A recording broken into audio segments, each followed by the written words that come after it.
여러분, 아침에 일어나서 따뜻하게 물 한 잔 드셨습니까? 혹시 여러분이 늦게 일어나서 물을 한 잔밖에 못 드셨으면 반드시 한 잔은 들고 와서 강의 시간이라도 한 번 더 잡수셔야 돼요. 아침에 일어나서 물을 충분히 마셔주는 건 여러분의 건강 회복에 제일 중요한 것입니다. 요즘은 좀 마오병 같은 거 따뜻한 거 여러분이 좀 가지고 다니시고 산에 다니다가도 혹시 물 먹을 시간이 되면 물을 마실 수 있도록 물병은 하나 꼭 들고 다니세요. 팔이 아프면 이 손에 들었다가 이 손에 들었다가 그러면 근육 운동도 됩니다. 물병 든 손에. 그러니까 요즘에 여러분 너무 아픈 분이 참 힘없는 분들이 계셔서 참 마음이 쓰이네요. 그래도 요즘에 우리 식구가 많이 줄어들어서 좀 한가지게 조용하게 여러분이 좀 계실 수 있어서 어떻게 보면 좋은 것 같습니다. 사람이 꽉 차면 너무 시끄럽고 그런 것이 몸이 아플 때는 짜증스러울 때도 있죠. 사람은 아플 때 가장 이해받고 대우받고 편하고 싶은 것 아니겠어요? 건강할 때야 뭐 누가 뭐라고 하든지 자기 힘으로 얼마든지 살아갈 수 있다고 생각할 때는 누구에게 동정의 눈길 하나 안 받아도 씩씩하게 살아가지만 자신이 병들고 약해지면 자기 자신이 의기소침해지고 자기 자신이 너무 좌절되고 스스로 마음이 힘을 잃게 되는 거니까 최대한 옆에 사람에게 부담되거나 상처되는 말이나 행동은 하지 마시고 서로가 서로를 위해주고 위로해주고 배려해주고 또 동정심으로 다가가는 서로가 그렇게 하세요. 서로가.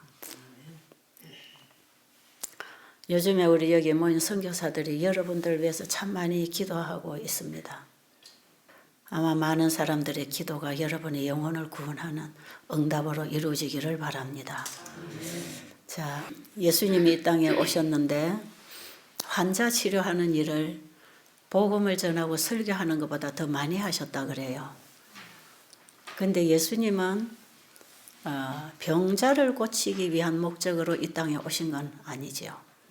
죄인을 영원한 사망에 처할 죄 문제를 해결해 주고 죄인을 죄로부터 구원해서 영생에 들어가도록 하기 위해서 예수님이 오셨습니다. 예수님은 우리를 죄로부터 구원할 자, 구주가 되시려고 오셨습니다. 근데 우리는 개인적으로 예수님을 구주로 만나야 합니다. 그래야 나의 구원이 이루어집니다. 저는 여러분들이 건강을 회복하는 것도 기쁜 일이지만 예수님을 개인의 구주로 영접하는 경험을 하기를 원합니다. 그게 훨씬 더 중요합니다. 그리고 여러분이 그 죄로부터의 구원의 경험을 하면 여러분의 병에 대해서 불안하지 않습니다. 못마땅한 사람이 미워지지 않습니다. 불안하지 않습니다. 평안이 있습니다. 평안. 예수님은 우리에게 평안을 주시는 분인데 그 평안은 우리를 죄로부터 구원하신 결과로 오는 것입니다. 그 평안을 좀 얻게 되면 좋겠죠. 스트레스 문제 사라지겠죠. 자, 요즘에 제가 참 중요한 문제를 시작했어요. 요한계시록 14장 6절로 12절에 영원한 복음을 가진 새 천사가 전하는 영원한 복음. 이것이 무엇인가? 자, 어제 여러분들이 프린트물을 받으셨는데 오늘은 그 3번에 있는 내용을 좀 얘기하기 위해서 어제 시작한 얘기를 조금 반복하면서 복습 차원에서 연결해서 진행을 하도록 하겠습니다. 자, 어제 우리가 뭐 배웠는지 아세요? 어제 창세기 1장의 음식, 그것이 치료하는 음식이라는 얘기를 했어요. 자, 치료는 누가 하십니까? 만드신 분이 고치실 것입니다. 그래서 출애굽기 15장 26절에 보면 내가 너를 치료하는 여호와라. 누가 우리를 치료하신다고요? 의사가 병을 고치는 게 아니고 의사는 하나님이 치료하시는데 돕는 손길로 봉사하는 사람 중에 하나입니다. 우리가 물을 마시고 건강식을 하고 운동을 하고 이런 또 우리의 생활 속에 있는 치료제들을 우리가 삶 속에서 잘 받는다 할지라도 그런 물이 치료를 하거나 밥이 치료를 하거나 공기가 치료를 하거나 하는 것이 아니라 그것을 우리에게 주신 하나님이 치료자이십니다. 그래서 출애굽기 15장 26절에서는 내가 너를 치료하는 여호와다. 그런데 너희들이 할 일이 있다. 너희들이 할 일은 내 말을 잘 들어 순종하고 나의 보기에 의를 행하고 내가 준 생활의 법도 신앙의 법도 율례와 규례와 계명과 법도를 잘 지켜라. 너희가 할 일은 뭐다? 내가 준 명령에 순종하는 것이다. 내가 세운 생명의 법을 지키는 것이다. 그러면 이 법을 세운 내가 너를 죄로부터 질병으로부터 보호하고 거기에 감염된 죄와 질병에 감염된 너희들을 구해낼 것이다. 내가 너를 치료하는 여호와다. 틀림없이 그렇습니다. 진짜 그렇습니다. 치료는 하나님이 하시야. 치료는 하나님의 영역, 구원도 하나님의 영역이에요. 그런데 우리는 어떻게 그걸 받는 것인가? 하나님이 주신 걸 어떻게 잘 받음으로 그분의 치료를 경험할 것인가? 이런 얘기죠. 자, 사람들이 태어나서 지금까지 먹고 살지만 잘못 먹으면 병이 든다고 합니다. 우리가 먹는 음식이 병이 되기도 하고 약이 되기도 한다.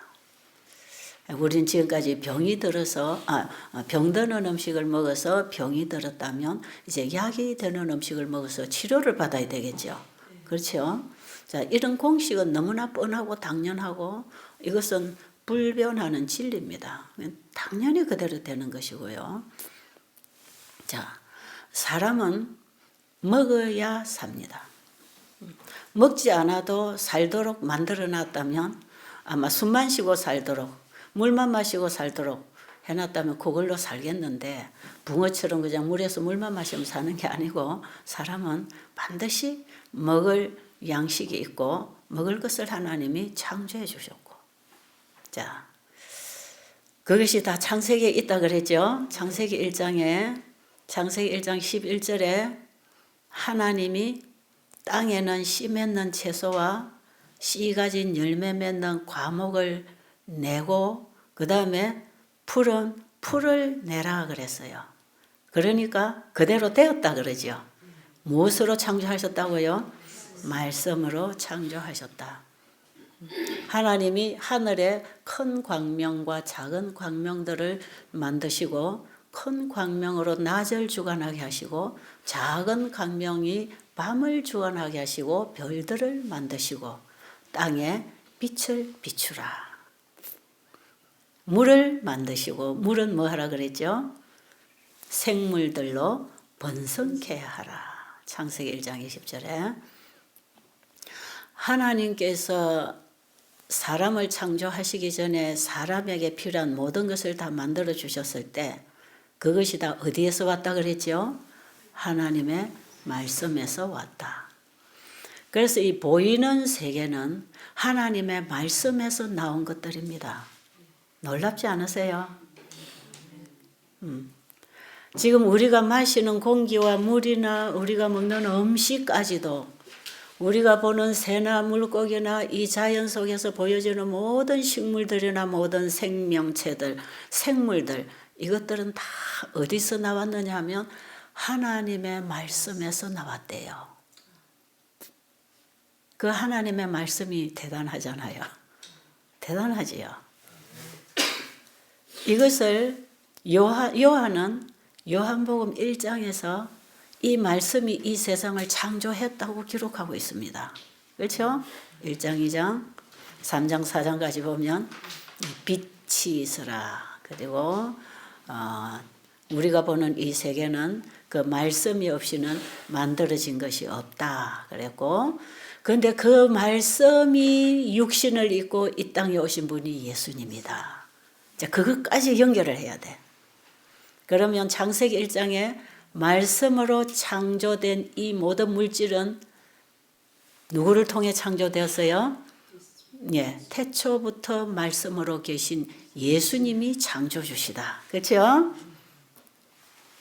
예수님은 누구와 함께 계셨다고요? 아버지와 함께 계셨다. 빌립보서 2장 5절로 보면 그는 근본 하나님의 본체시다. 하나님 자신이다. 하나님과 함께 계셨다. 그러므로 이 말씀은 곧 하나님이시니라.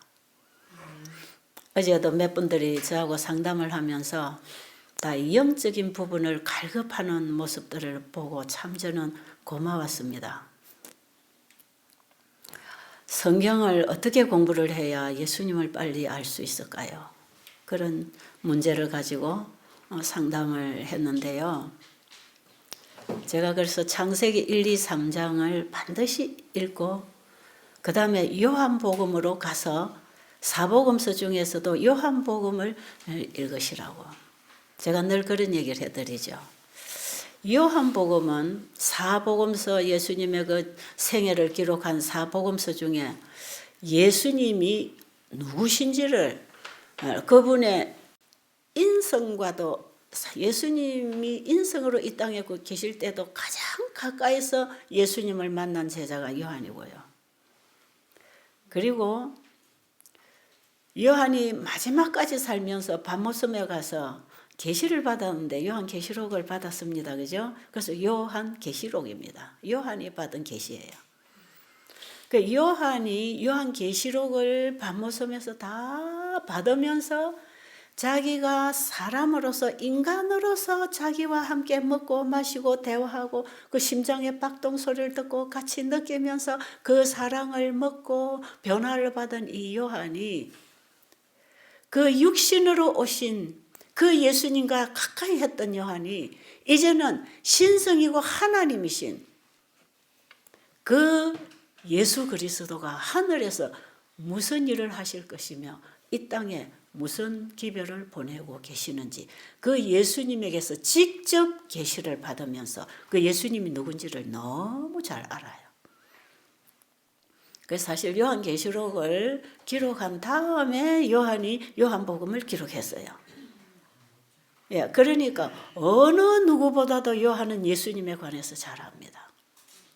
그래서 예수님은 단순하게 우리와 같은 인간으로서 선한 선생님으로 계신 게 아니고 어떤 특별한 선지자로 오신 게 아니고 저분이 창조주라는 것, 저분이 하나님이라는 것, 그분이 우리를 구원하러 오셔서 지금도 자신의 피를 가지고 하늘 성소에서 무슨 일을 하고 계시는지 그 예수님의 신성에 대해서 신이신 예수님에 대해서 그는 알리기를 원했어요. 그래서 그 요한이 기록한 요한 1, 2, 3서나 요한복음은 예수님의 신성에 대해서 그분의 품성에 대해서 참 기록을 잘하고 있어서 그래서 요한복음 1장 1절부터 보면 태초에 말씀이 계시니라 그렇게 시작합니다. 그런데 마태나 이런 다른 사람들은 뭐 아브라함과 다윗의 자손 누구 이래가지고 혈통을 얘기하잖아요. 그런데 요한은 혈통을 얘기하지 않고 그분은 태초부터 하나님이시다. 하나님과 함께 계셨다. 그리고 이 천지를 창조하신 분이다. 그분은 생명이고 빛이다. 그분이 육신을 입고 우리와 같은 사람으로 오셨던 예수다. 우리가 그분을 믿고 영접할 때 영원히 우리는 그분과 하나 되어 영생할 것이다. 하나 되는 복음.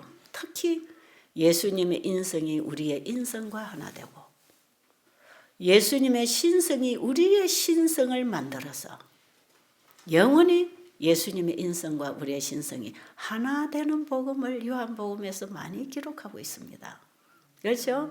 어제 우리 요한복음 15장의 포도나무 비유가 그런 얘기고 요한복음 17장에 마지막 예수님의 중보의 혜택이 바로 그 중보의 피가 영원히 아버지와 예수님과 우리를 하나 만들어주는 복음이라는 것. 이렇게 하려면 요한복음 3장에서 분명히 우리가 거듭나야 한다. 육으로 태어난 우리는 거듭나서 성령으로 거듭나서 영으로 살아야 한다. 이 거듭나는 얘기를 거기서 진지하게 니고데모하고 얘기하고 있잖아요.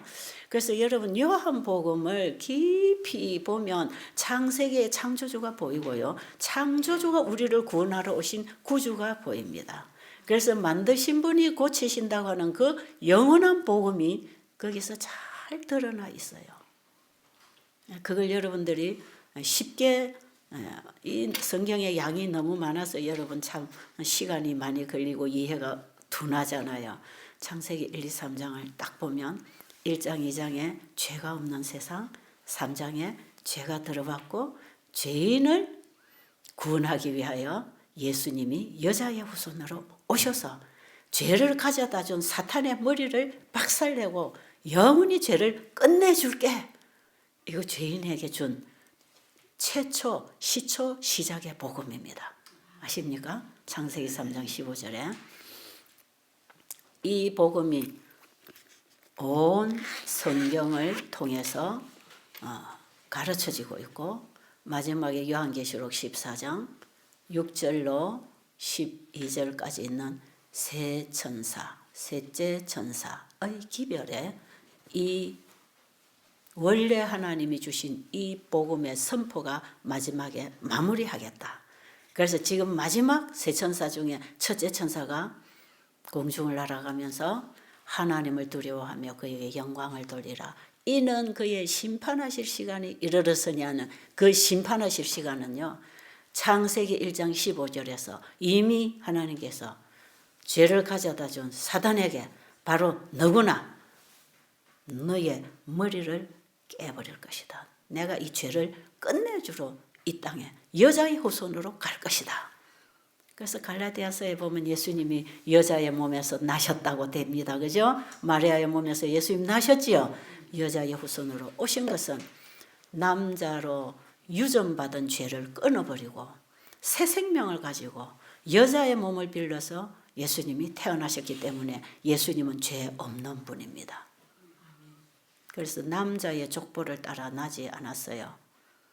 물론 족보의 계보는 이었지만 남자와 상관없는 아들이 하나 태어났어요. 여자의 몸에서, 처녀의 몸에서. 그리고 여자의 몸에서 태어나서 죄 아래 있는 우리를 구원하기 위하여 죄 아래 있는 여자의 몸으로 태어나서 우리를 죄로부터 건져내서 하나님의 자녀로 만들어주기 위해서 예수님이 인간이 되어 이 땅에 오셨어요. 여러분 이런 얘기는 사실입니다. 아십니까? 성경만큼은 그대로 됩니다. 왜? 하나님의 말씀이니까. 성경은 사람이 쓴 책이 아니에요. 누가 내가 태초에 천지를 창조하시니라 이런 인간이 어디 있습니까? 창조하신 분만이 자신 있게 내가 하나님이 태초에 천지를 창조하셨다고 하는 것입니다. 그렇죠? 하나님은 말씀하시면 그 말씀이 그대로 되어버리기 때문에 거짓말을 할 수가 없고 그분의 말씀은 이루어지지 않을 수가 없고 반드시 그 일을 이루어 형통하리라. 분명히 그대로 되는 거예요. 예, 너무너무 사실입니다. 우리는 성경 공부를 하면 창조 과정에서도 사실로 보이지만 왜? 성경의 기록이 현실로 있으니까요. 그렇죠? 우리가 예언서를 공부해도 역사 속에서 예언된 말씀이 역사 속에서 현실로 이루어진 것을 우리는 또 보고 있잖아요. 그런데 그 말씀이 지금 우리도 살리고 있다는 것입니다. 지금도 우리가 그 말씀을 먹고 말씀이 이루어지는 행동을 하고 삶을 살고 있단 말이에요. 자, 그래서 자 보세요. 이제 하나님의 말씀이 창세기 1장에 보니까 하나님의 말씀이 물질을 만들어냈지요. 그 이 물질이 어디서 나왔지요? 말씀에서 나왔지요. 그 말씀은 누굽니까? 예수님이십니다. 자, 그러면 그 창조 속에 영원한 구속의 복음이 들어있어요. 자, 그러면 그분이 말씀이 만물을 창조했다 할 때 말씀 속에는 물질이 있었다는 것이지요.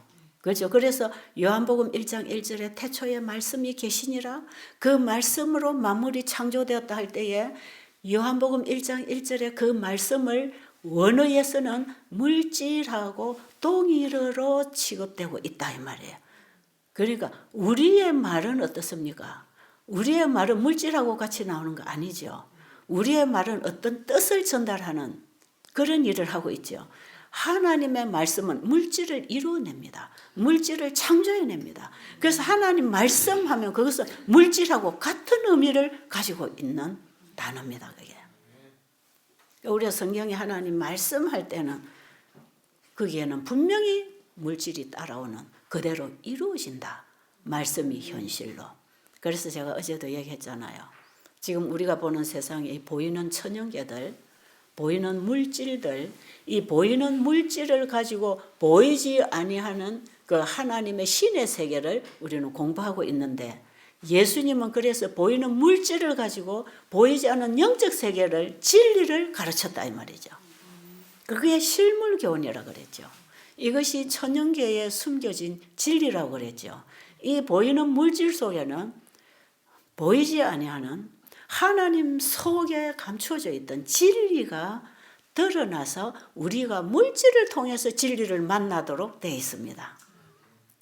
자, 그럼 보세요. 우리는 밥을 먹었잖아요.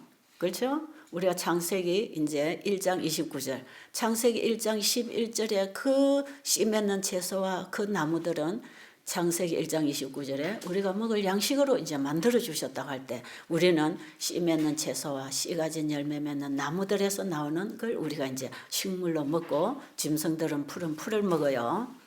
자, 그런데 우리가 입으로 들어오는 것, 코로 들어오는 것, 이건 다 하나의 물질입니다. 물이나 공기나 뭐 햇볕이나 음식이나 이것이 다 우리는 물질을 먹고 있는데, 이 물질을 먹는 걸 통해서 우리는 뭘 먹고 있느냐? 말씀을 먹고 있어요. 그렇죠? 그 말씀에 뭐가 있다? 창조력이 있다. 그 말씀이 누구다? 예수님이다. 그럼 예수님이 죄 없는 에덴에서는 인간이 예수님을 먹고 살았다 해도 맞는 얘기입니다. 그게 생명과이기 때문에, 예수님 자신이 영생과이기 때문에 그들은 영생과를 먹고 살았다 할 때 하나님의 말씀을 먹고 살았다 이 말이에요. 하나님의 말씀을 불순종했을 때 영생과를 잃어버리면서 그게 바로 예수님을 잃어버린 거지요. 자, 우리는 요한복음 1장에서 말씀하고 예수님을 하나로 봐야 되겠죠? 그렇죠? 자, 그러니까 말씀이 육신이 되어 이 땅에 오신 분이 예수님이니까 우리는 지금 예수님을 볼 수 없는데 또 어디에서 예수님 봅니까? 말씀에서 예수님 보고 그분을 알고 그분을 믿고 받아들이고 만나지 않습니까? 그죠? 자, 그러면 그 예수 안에 생명이 있고 하나님의 모든 것은 예수님에게 주셨고 예수님은 그것을 만물 가운데 창조하시고 우리에게 주셨어요. 이게 창조입니다. 자, 그런데 예수님이 내가 너희를 치료하는 여호와다 했을 때 우리는 바로 그분을 믿어야 된다는 얘기인데, 그분을 믿는다는 것은 그분의 말씀을 받아 먹는 것을 뜻하는 것이다. 이제 여기까지 이해가 좀 되십니까? 자, 그러면 여러분 이런 글귀를 혹시 읽어보셨나요? 엘렌 G 화이트 여사가 쓰신 글 중에 우리가 마시는 물, 우리가 먹는 떡 조각 하나하나에는 십자가의 인이 찍혀 있다. 혹시 그런 글 읽어보셨나요? 저는 그런 글을 읽었습니다. 저 옛날에 그 글을 읽을 때 무슨 뜻인지 잘 몰랐습니다. 별로 그게 중요하지 않다고 생각했어요. 뭐 이런 것까지 신앙하고 연결을 하나? 저 그렇게 생각했어요. 그런데 제가 창세기의 이 복음을 이해하면서 세천사의 기별이 이해가 되면서 이 의미가 뭔지를 정말 알았어요. 그래서 여러분 제가 몇 달 전보다 지금 제가 건강기별을 훨씬 더 복음 쪽으로 전하고 있다는 거 아시겠습니까? 왜냐하면 이게 저에게 계속 깨달아지고 진리의 빛이 비춰지고 알아지니까요. 자, 그럼 보세요. 어제 제가 이런 말 했죠. 여러분 받은 그게 프린터물에도 나오지만 창조 속에 숨겨진 영원한 복음의 비밀. 그런 제목 거기 나옵니까? 창조 속에 숨겨진 복음의 비밀. 자, 오늘은 우리가 구속의 비밀. 구속은 예수님이 우리 안에 와서 우리를 죄로부터 구원해내는 그 경륜을, 그 과정을 구속이라고 합니다. 자, 그러면 거기 여러분 1, 2, 3번 제가 조목조목 기둥은 세워놨지만 모든 성경이 거기 들어와서 만나져야 되기 때문에 꼭 그것만 보지 말고 이것이 다 섞이면서 하나의 복음을 이렇게 정리를 한 거기 때문에 하나의 복음 속에서 이해가 돼야 되는데 하나의 복음은 예수 그리스도입니다. 그게 그 1번, 2번, 3번, 4번, 5번이 다 예수 안에서 이루어지는 일들을 기록해 놓은 것이에요. 왜? 영원한 복음은 예수님이니까요. 자, 그러면 보세요. 우리가 마시는 물, 우리가 마시는 공기, 우리가 먹는 빵 조각 하나하나 속에 십자가의 인이 찍혀 있다. 그러면 우리의 구원은 창조 때부터 준비하신 것 맞습니까? 자, 십자가는 죄 때문에 생긴 것인데 이미 죄가 있기도 전에 십자가는 준비되어 있었다면 그래서 계시록 13장에 보면 창세로부터 죽임을 당하신 어린 양의 생명책에 이름이 기록되지 아니한 모든 자들은 다 짐승의 표를 받게 될 것이라. 그 예수님은 언제로부터 죽었다고요? 창조로부터 이미 죽어 있다.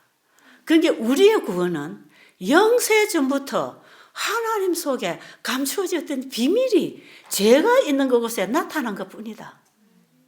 이게 영원한 복음의 비밀이지요. 자, 그러면 엘렌 G 화이트 여사가 이런 글을 썼을 때는 그분은 영원한 복음의 비밀을 알았을까요? 알았어요. 그리고 창조 속에 나타난 구속의 비밀을 알았어요. 그러니까 우리가 마시는 물마다, 우리가 먹고 사는 공기마다, 우리가 먹는 떡 조각마다 뭐가 있다? 십자가에 인이 있다. 이 물질이 말씀에서 나왔어요. 말씀은 예수님이에요.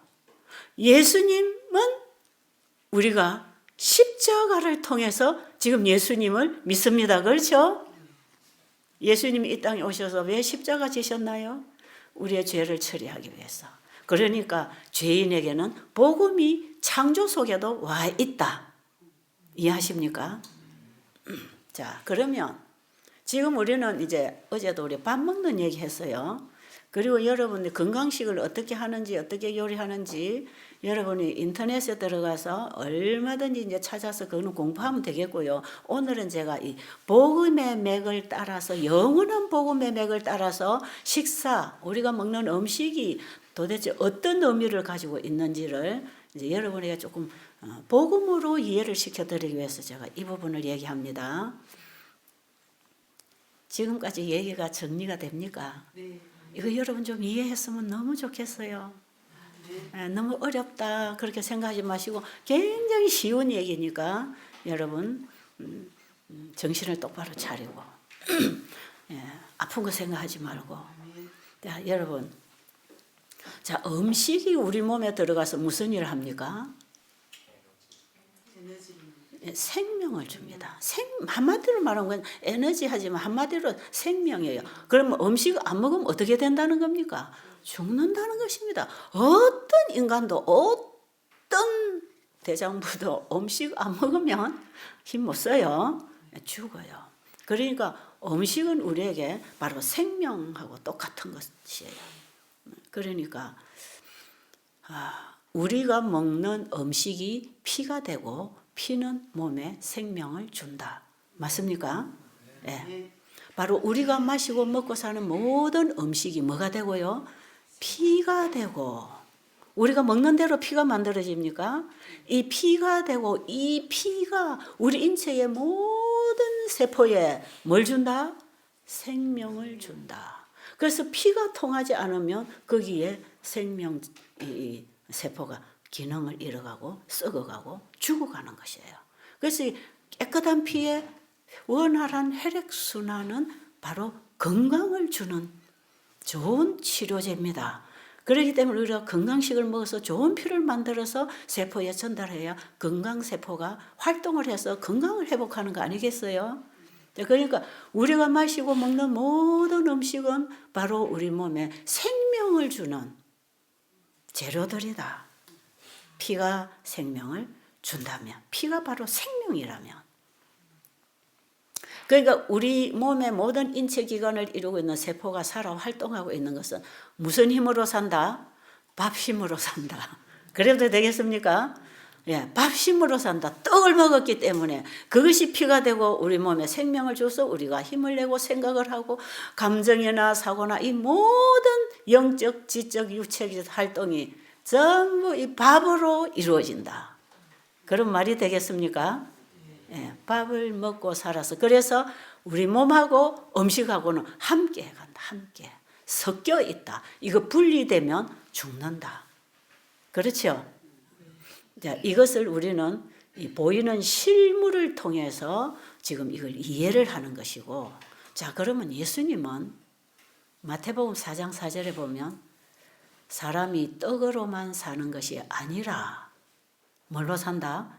하나님의 입에서 나오는 모든 말씀으로 살리라. 그럼 사람이 떡만 먹고 육체로만 살면 되는 게 아니라는 거지요. 뭘 또 먹어야 된다? 하나님의 입에서 나오는 모든 말씀으로 살리라.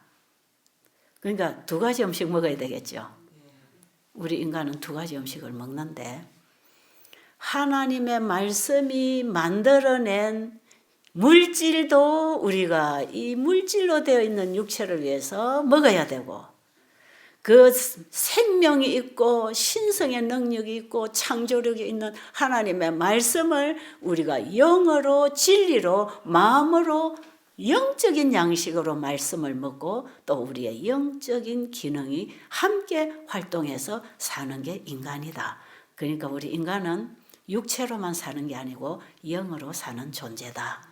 그래서 우리는 두 가지 음식을 먹어야 된다.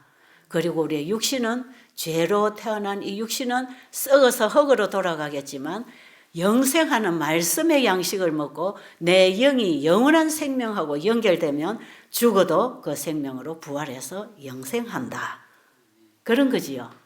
자, 그러니까 육신의 음식을 먹는 이 공과 속에서 우리는 영생하는 양식을 먹는 얘기를 이제 이해해야 되는 것입니다. 이것이 영원한 복음하고 건강기별이 손과 몸과 팔처럼 연결되어 있는 이유입니다. 자, 그러면 그러니까 여러분 병 따로 뭐 신앙 따로 이런 게 아니다 이 말이죠. 생활 따로 신앙 따로 이런 게 아닙니다. 이게 다 하나로 연결되어 있다는 거죠. 자, 그러면 우리가 먹는 음식마다 십자가의 인이 찍혀 있다. 그럼 우리가 음식을 먹을 때도 바로 예수님의 십자가의 피를 먹는 것이다. 예수님을 먹는 것이다. 그런데 예수님은 자기 자신을 먹으라고 했습니까? 그렇게 했나요? 자, 고린도 여러분 받은 그 프린트물 속에 이제 고린도전서 11장에 보면 바울이 예수님에게서 들은 복음을 지금 거기 얘기하고 있어요. 자, 제가 그냥 얘기를 하고 지나갈 테니까 여러분이 눈으로 성경을 보세요. 자, 유월절 만찬은 뭡니까? 이스라엘 백성들이 애굽에서부터 구원받은 기념으로서 유월절 만찬을 했지요. 자, 그래서 예수님이 이 땅에 오시기 전까지 이스라엘 민족들이 늘 유월절 예배를, 유월절에 만찬을 먹고 그 떡을 먹었고 그 의식을 했습니다. 기념을 했죠. 애굽에서 구원을 기념하는 떡입니다. 유월절 떡은요. 자, 그런데 예수님이 돌아가시면 이거 필요해요, 필요 안 해요? 필요가 없겠죠. 그러니까 지금 이 바울이 고린도에 보내는 편지 가운데 이 얘기를 하는 것은 예수님의 마지막 만찬의 그 광경과 예수님이 마지막으로 하신 그 말씀을 지금 이들에게 얘기하면서 우리가 예수님 다시 오셔서 하늘에 갈 때까지 이것을 기념하라 그랬어요. 그러면서 이걸 뭘로 얘기합니까? 누룩 없는 떡, 그 다음에 발효되지 않은 포도즙, 순수한 떡과 포도즙입니다. 이것은 죄 없는 예수님의 육신, 예수님의 피를 상징하고 있습니다. 그죠? 예수님은 죄가 없는 분이니까 발효돼서 부패하거나 누룩이 발효시켜서 부패하는 그런 물질이 없는, 그래서 전혀 순수한 떡을 떼고 순수한 포도즙을 마셨어요. 그런데 예수님이 이제 잡히시던 그날 밤에 새벽에 이제 예수님 잡히고 십자가로 가시는데 그날 밤에 마지막 유월절 만찬을 떼실 때 그때 예수님이 이 누룩 없는 떡을 떼서 제자들에게 주면서 자, 이 떡을 먹어라. 이것은 내 살이다. 그리고 포도즙을 떼주시면서 이것은 내 피다. 여러분, 우리가 마시는 물, 우리가 먹는 떡에 뭐가 찍혀 있다? 십자가의 인이 찍혀 있다. 이제는 우리가 먹는 그 떡을 통해서 우리는 지금 뭘 또 먹어야 되나요? 예수님의 살과 피를 먹어야 된다는 얘기죠. 그렇습니까? 그래서 이 보이는 물질을 가지고 보이지 아니하는 영적 진리를 계속 설명하는 게 성경이고 예수님의 모든 설교가 그거고 복음이 그런 것입니다. 자, 그러면 그들이 유월절 빵을 먹으면서 이 떡을 먹어야 떡의 힘으로 이 몸이 사는 것, 물을 먹어야 물의 힘으로 번성하고 사는 것, 이 생명이 들어와야 우리 몸이 살아가는데 그 생명이 음식에서 온다는 것, 그걸 얘기를 하고는 예수님이 내가 바로 네가 먹고 살 음식이다. 그러면서 십자가에서 자신을 내주십니다. 그렇죠? 그래서 그 이후로는 그들이 이제 유월절 떡하고 포도즙을 먹을 필요가 없고 영적으로 예수님을 먹어야 되는 일이 생겼어요. 예수님의 살과 피를 먹어야 돼요. 그 예수님의 살과 피를 먹는다는 의미가 뭔가? 자, 요한복음으로 가면 요한복음에서도 예수님은 보이는 육신이 먹고 살 떡을 먼저 만들어 주시고 그 다음에 무슨 떡을 또 주십니까? 내가 하늘로부터 산 떡이다. 내가 생명의 떡이다. 나를 먹으면 영생한다. 예수님은 항상 보이는 걸 통해서 이해를 시키고 보이지 아니하는 영생, 진리를 항상 가르쳤어요. 자, 그러면 우리가 잘 알지요. 요한복음 6장 1절로부터 보면 예수님이 무슨 이적을 일으킵니까? 예, 어떤 한 아이의 도시락을 가지고 5,000명을 먹이고도 남은 12조각 방주리를 더 거둬들이는 놀라운 기적을 행하십니다. 예수님 손에 들이어진 음식은 한 아이가 먹을 음식이지만 수천 명을 먹이고도 남을 만큼 그분은 그분에게서 창조의 능력이 나오는 걸 보여줬습니다. 그렇죠?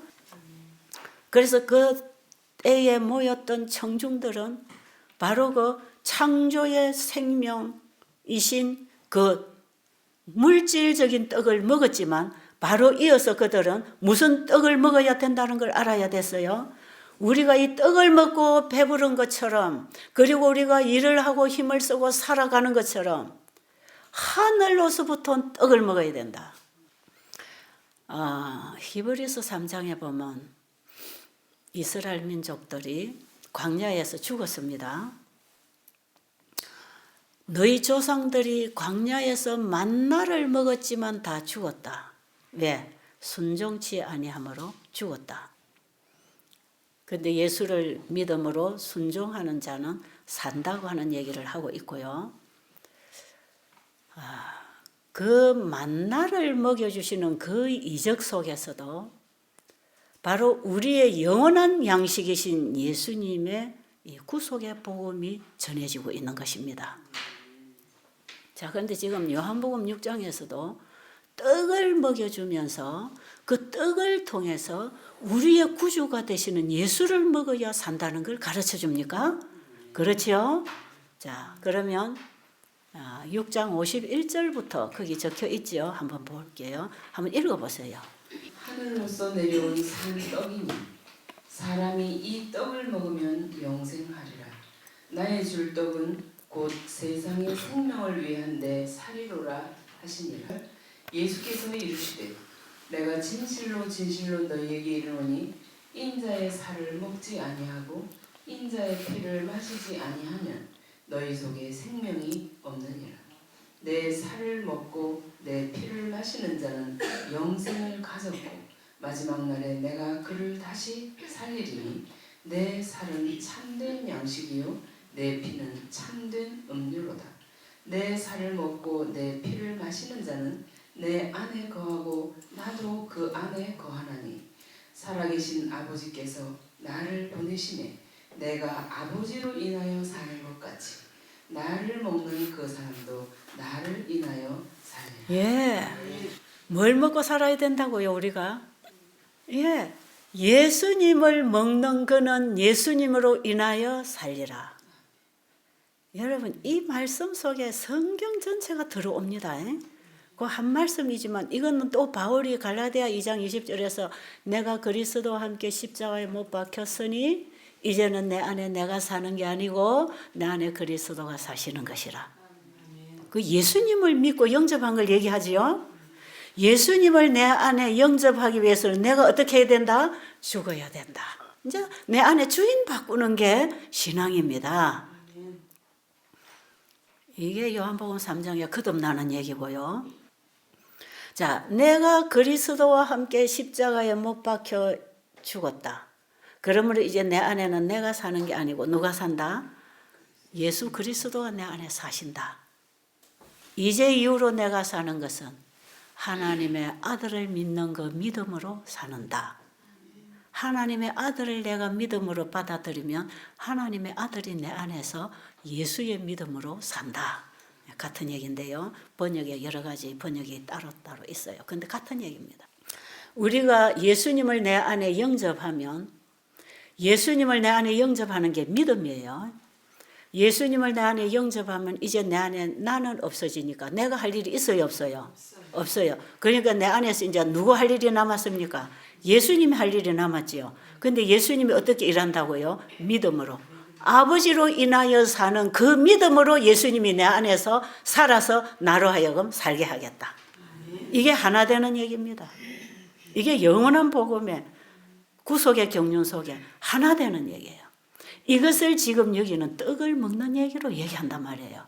자, 우리 육신이 떡을 먹어야 떡이 주는 그 피가 생명이 되어서 우리 온 육체로 흘러서 우리로 살게 하는 것처럼 예수님을 먹는 그들은 예수님으로 인하여 살리라. 이게 믿음으로 말미암의 영원한 복음, 세천사가 전하는 영원한 복음입니다. 그래서 이 세천사 기별이 왜 중요한가? 세 천사의 기별, 첫째와 둘째가 포함된 셋째 천사의 기별이 마지막 마치는 기별, 마지막 하나님이 보낸 자비의 기별인데 이 기별의 핵심은 뭐냐? 예수 그리스도, 하늘로부터 오신 손님인 예수 그리스도를 영접하라는 기별이다. 지금 우리가 세천사 기별 모르면 어떻게 신앙하는지 아세요? 내가 예수 믿고 있어. 성경 알고 읽었고 가르치고 이거 다 알아. 나는 시대소망도 다 알고 사복음서도 알고 뭐 실물교훈도 알고 의료선교도 알고 나 창세기도 알아. 그래서 나는 이 하나님을 내가 알아. 믿어. 그러니까 내가 교회 다니고 전도도 하지. 그런 정도는 다 우리가 하고 있어요. 그런데 왜 세계 천사 기별이 전파되어야 재림 준비가 되는가? 그 기별의 핵심은 예수 그리스도를 문 밖에 세워두지 말고 네 마음 안에 모셔드리라. 그게 핵심입니다. 이게 라오디게아 교회의 기별입니다. 그 예수님을 내 문 밖에 세워두고 내가 열심히 예수를 믿음으로 믿고 사는 게 아니고, 내가 예수를 믿고 착한 일도 하고 예수를 믿고 선교도 하고 예수를 믿고 설교도 하고 복음 전도자로 열심히 내가 일하는 게 아니고, 나는 죽고 예수님을 내 안에 영접해서 이제는 나는 없어지고 내 계획은 없어지고 내 능력과 내 힘은 다 죽었고 내 안에 예수가 살아서 예수의 것으로 내가 사는 것. 이게 믿음으로 말미암는 의요. 이게 셋째 천사의 기별이요. 이 복음이 성경 전체를 포괄하는 기별이요. 이 기별이 완전한 사람으로 회복시켜 줄 것이고, 이 사업을, 이 복음 사업이 완전한 사업을 마칠 것이다. 지금 여러분 받은 팜플릿 프린터물 맨 1장 위에 맨 앞에 서두에 제가 엘렌 G 화이트 여사 글을 옮겨놓은 그걸 여러분이 읽으면, 이제 제가 이 세 천사의 기별 영원한 복음을 전할 때 이걸 무엇을 얘기하고 있는지 여러분들이 이해하도록 제가 도움을 드리려고 거기다 옮겨놨어요. 자, 거기 정언보감 2권에 있는 말씀 한번 읽어줄래요? 정언보감 2권 528, 529. 이 시대를 위한 진리는 전체적인 복음을 포함한다. 올바르게 제시되면 그 진리는 마음에 역사하는 하나님의 은혜의 능력이 분명히 드러날 바로 그런 변화를 사람에게 이루어줄 것이다. 그 진리는 완전한 사업을 할 것이며 완전한 사람으로 성장시킬 것이다. 그러므로 참된 의료 선교 사업과 복음 사업을 구별하는 선을 긋지 않도록 하라. 모든 것이 갖추었으니 오라 하는 초청을 한다. 그것들은 팔이 몸에 붙어 있는 것처럼 분리될 수 없는 연합으로 묶여져 있어야 한다. 네. 자, 이 복음이신 예수님을 우리 안에 받아들이라는 것이 성경 전체의 복음입니다. 이게 성경 전체가 말하는 예수를 믿음으로 말미암는 의고, 구체적으로 사도 바울이 로마서에서 믿음의 의를 쓸 때에 예수를 믿어 순종케 되는 복음, 예수를 믿었더니 예수로 인하여 순종하는 복음이다, 이 말이에요.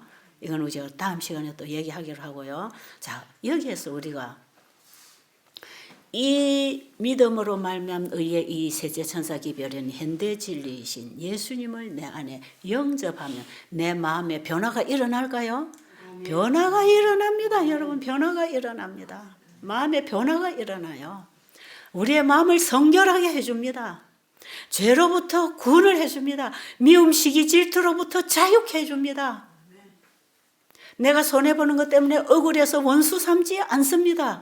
예수님이 내 안에 들어오시면 평안을 줍니다. 죄로부터 나를 풀어줍니다. 그래서 예수 그리스도 안에 있는 완전한 의로 우리를 완전한 사람으로 만들어줍니다. 그리고 이 복음 사업이 마지막 복음 사업을 마치는 완전한 사업입니다. 그런데 이 세천사 사업을 할 때에, 이 기별을 전할 때 절대로 의료 선교 사업과 이 복음을 분리시키지 말라. 이게 무슨 뜻인지 알겠어요? 여러분, 의료 선교 사업이라고 할 때 이 의료 선교사가 그냥 뭐 건강 법칙 가르쳐주고 현매반맥에서 병 고치라고 봉사하는 정도가 아니라는 거지요.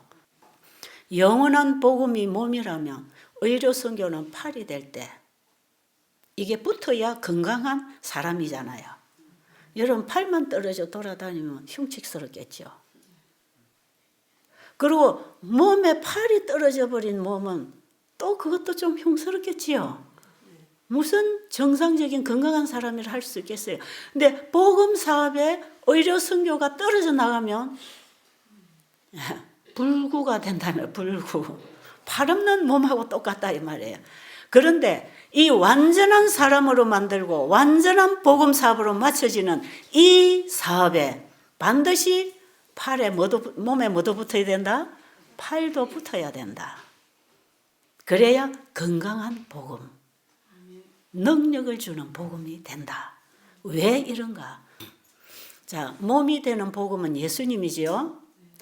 활동하는 팔은 순종입니다. 그렇습니까? 예수님을 내 안에 영접했으면 예수님으로 인하여 살아야 합니다. 예수님으로 인하여 사는 것이 하나님의 계명을 지키는 것입니다. 그래야 복음이 분명하게 전파될 것입니다.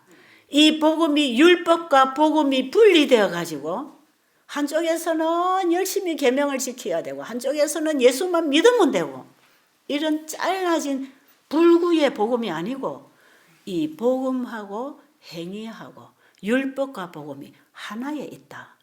예수 그리스도는 율법이셨고 복음이시다. 구약의 율법도 예수님, 신약의 복음도 예수님입니다. 아십니까? 그래서 우리가 예수를 믿어 순종케 되는 이 복음이야말로 완전한 복음 사업을 마치게 될 것이고 이 예수님을 받아들임으로 그분으로 인하여 살아가는 삶의 열매가 맺힐 때 우리는 완전한 사람이 되는 것입니다. 완전한 의인이 되는 거예요. 이 사람이 되어야 여기에 늦은 비가 부어져서 큰해침하고 재림 준비할 것이다 이 말이에요. 지금 이게 무슨 얘기인지 우리 선교사들은 다 알아들어야 돼요. 우리 한우분들에게는 좀 어려울 수 있지만 우리 선교사들은 이거 이해해야 되고 경험해야 되고 왜? 복음 사업을 하기 위해서 헌신한 우리 젊은이들이 이 복음을 똑바로 알고 받아들여서 늦은 비를 받아서 이제 나가야 될 때가 됐거든요. 이제는 늦은 비가 와야 되는 때가 왔어요. 이 세상이. 그러니까 믿음과 순종은 둘이 아니고 하나입니다. 그래서 이 흩어져 있는 성경절들을 한 자리에 다 모아가지고 하나의 건강한 복음으로 능력 있게 외치는 게 셋째 천사 기별이라. 이 셋째 천사 기별 속에 첫째와 둘째가 포함되어 있으니까 성경 전체가 요한계시록에서 만나고 종결된다고 되어 있지요. 제일 앞에 그 사도행전에 써놨잖아요. 모든 성경이 요한계시록에서 만나고 거기서 끝나요. 그러니까 창세기 3장에서 발표된 이 복음이 계시록 14장에서 복음이 셋째 천사 기별로 전파되고 이 사업이 끝나고 그 다음에 이 회개한 의인들의 죄는 사단에게 옮겨서 이제 사단의 머리를 박살내어서 영원히 죄를 끝내버림으로 성소를 정결하게 하는 일이 이루어진다 이 말이에요. 이것이 되어야 예수님이 오십니다. 이 분명한 복음이에요. 이게 안 되면 예수님 못 오셔요. 그러니까 여러분 맨날 나도 오늘도 아침에 일어나서 기도했고 뭐 예배 드렸고 성경 읽었고 오늘도 전도했고 이거 가지고 열심히 내가 선교회가 되는 게 아니고 나는 죽어버리고 예수님이 내 안에 오셔서 예수님으로 인하여 살아야 하는데 나를 먹는 너희는 나로 인하여 살리라. 내가 생명의 떡이다. 생명을 내가 준다. 그래서 그 63절에 보니까 요한복음 6장 63절에 뭐라 그랬죠? 살리는 것은 영이니 육은 무익하니라. 내가 너에게 이르는 말이 영이요 생명이라. 예수님을 먹어서 생명을 얻는 그 생명은 예수님을 먹어야 된다고 하는데 내가 너에게 이르는 말이 영이요 생명이라고 했을 때 우리는 예수님의 말씀을 먹어야 된다는 얘기입니다. 자, 이제 창세기 1장의 음식으로 돌아가서 바로 그 음식 속에 십자가에 인이 찍혀 있다는 얘기가 뭔지 아시겠어요? 그것이 바로 죄지은 우리에게 예수님의 십자가까지의 복음을 다 실어놓은 기별이 건강 기별 속에 들어있다 이 말이에요.